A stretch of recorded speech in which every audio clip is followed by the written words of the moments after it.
Hello student, स्वागत है आपका एक और नए वीडियो में। आज हम जेफरी चौसर के बहुत ही famous collection of stories Canterbury Tales का जनरल प्रोलोग देखने वाले हैं।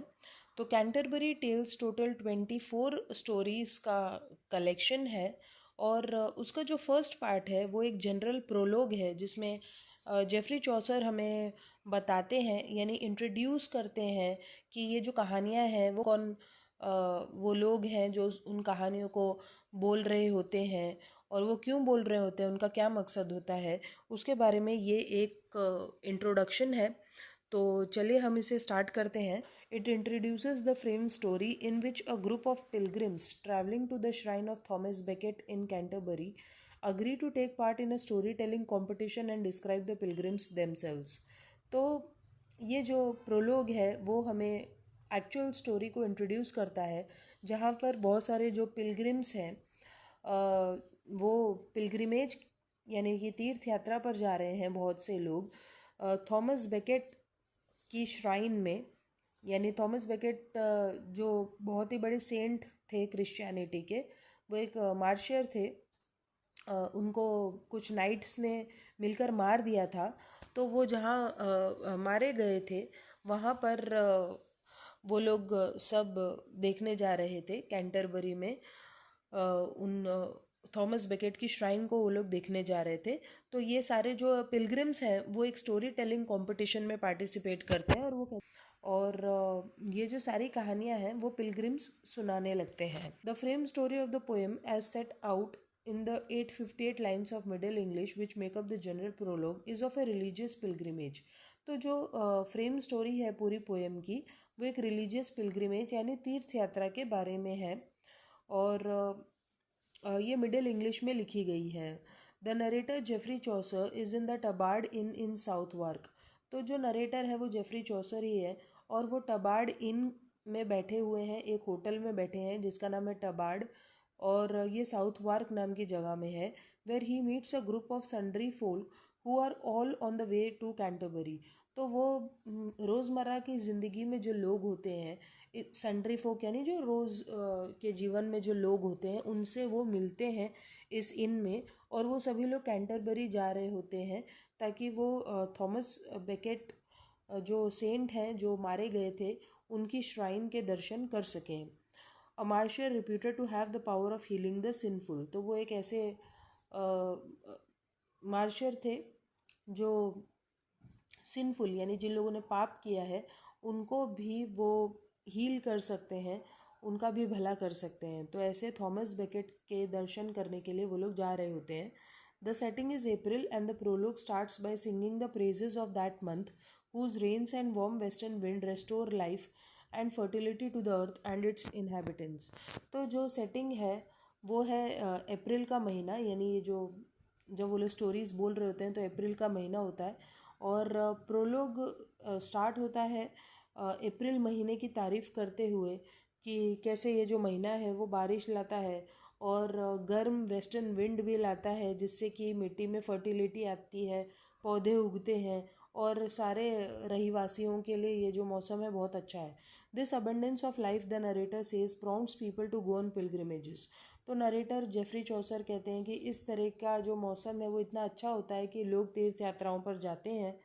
The goal of such pilgrimages is the shrine of Thomas Becket. तो इंग्लैंड में जहाँ सभी लोग जा रहे होते हैं वो कौन सी जगह होती है, वो होती है थॉमस बेकेट की श्राइन।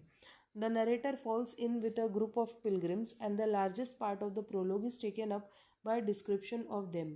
तो नरेटर जो है ऐसे ही कुछ पिलग्रिम्स को मिलता है, तीर्थयात्रियों से मिलता है जो तीर्थ यात्रा पर जा रहे होते हैं और वो उन सभी तीर्थयात्रियों को डिस्क्राइब करता है।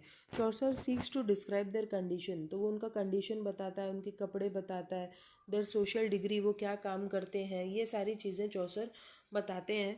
Narrator expresses admiration and praise towards the pilgrims abilities. और वो उन सारे पिलग्रिम के एबिलिटीज़ को भी प्रेज करते हैं, उनकी भी तारीफ़ करते हैं। और अब देखिए कौन कौन से पिलग्रिम्स होते हैं। The pilgrims include a night. तो एक नाइट होता है, उसका बेटा एस्क्वायर, द नाइट्स योमैन, तो नाइट का servant yeoman, a prioress accompanied by a nun, nuns, priest, a monk, a friar, a merchant, a clerk, a sergeant of law,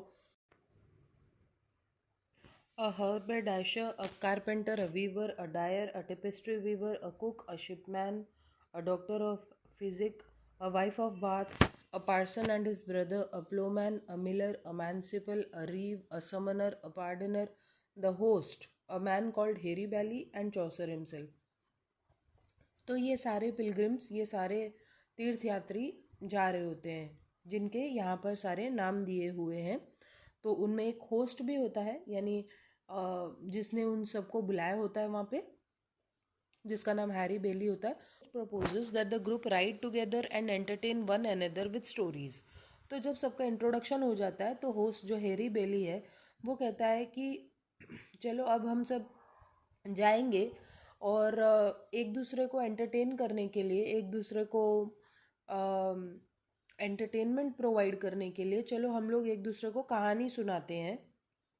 he lays out his plan, और वो अपना plan बताता है। Each pilgrim will tell 2 stories on the way to Canterbury and 2 on the way back. तो जो हर तीर्थयात्री है वो कैंटरबरी जाने तक 2 कहानी सुनाएगा और वहाँ से वापस लौटने में 2 कहानी सुनाएगा, यानी हर तीर्थयात्री को 4 कहानियाँ सुनानी है।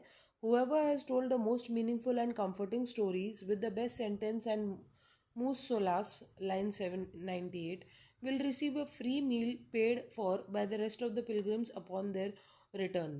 तो जो भी सबसे अच्छी कहानी सुनाएगा, जिसमें सबसे अच्छे मॉरल्स होंगे और सबसे अच्छी सीख होगी, उसे वापस लौटने के बाद एक फ्री मील दिया जाएगा, फ्री खाना दिया जाएगा, और उसका पैसा जो है वो बाकी के सारे पिलग्रिम्स चुकाएंगे। The company agrees and makes the host it's governor, जज एंड रिकॉर्ड कीपर। तो सभी लोग इस बात को अग्री करते हैं और होस्ट को ही जज बना दिया जाता है और रिकॉर्ड कीपर बना दिया जाता है कि तुम सभी की कहानियाँ सुनना और डिसाइड करना कि किसकी कहानी सबसे अच्छी है। They set off the next morning and draw lots to determine who will tell the first tale. तो वो लोग अगली सुबह निकलते हैं वहाँ से और उसके बाद एक लॉटरी सिस्टम से ये डिसाइड करते हैं कि कौन सबसे पहली कहानी बोलेगा। द नाइट विंस, और जो नाइट है वो जीत जाता है और वो तैयारी करता है अपनी कहानी सुनाने के लिए। और यहाँ पर हमारा जो प्रोलोग है वो ख़त्म हो जाता है। तो प्रोलोग में एक इंट्रोडक्शन दिया गया है कैंटरबरी टेल्स का, कि ये जो सारी कहानियाँ हैं वो क्यों बोली गई, किसने बोली, ये सब बताया है इसमें। सो आई होप आपको ये समझ में आया होगा, और फिर भी इससे रिलेटेड कोई डाउट है तो आप पूछ सकते हैं कमेंट करके। तो चलिए हम मिलते हैं नेक्स्ट वीडियो में, तब तक के लिए बाय।